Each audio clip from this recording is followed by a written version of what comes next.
से बुलंदी की तरफ परवाज़ करती हूँ, खुदा के नाम से लफ्ज़ों का आगाज़ सदैव वफ़ार मेरे अज़ीज़। अस्सलाम वालेकुम। आज मुझे जिस मौजू पर लफ्ज़ कुशाई का मौका मिला है वो है आज़ादी।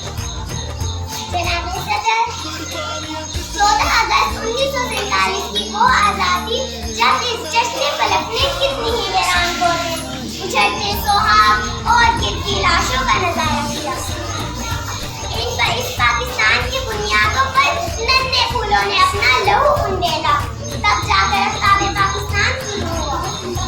इसलिए आज उन शुहदा की रूहें तड़प तड़प कर ये कह रही हैं, क्या इसलिए तकदीर ने चुनवाए थे जिनके, क्या इसलिए तकदीर ने चुनवाए थे जिनके, बन जाए नशे मन तो कोई आग लगा दे।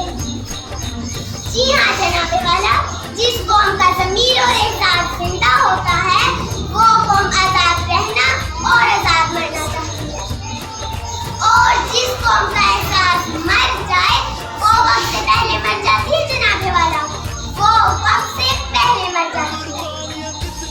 यहाँ एहसास से मुराद वो गरीब मजदूर तबका भी तो है जो तपती धूप में अपनी हड्डियों से ज्यादा वजन उठाता है।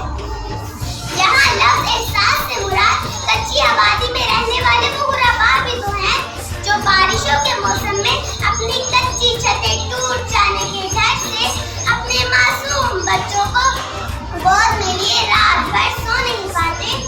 यहाँ लफ्ज़ एहसास से मुराद 30 करोड़ आवाम है जिसके दुख मैं और आप सुने हमारे कानों से खून बहने लगे। मगर जब भी 14 अगस्त आती है तो आज़ादी आज़ादी होती है। आज़ाद कौन है? मुझे तो लगता है आज़ाद वो अमीर शख्स है जो 9 साल बच्चे को अपनी गाड़ी तले रोक के चला जाता है।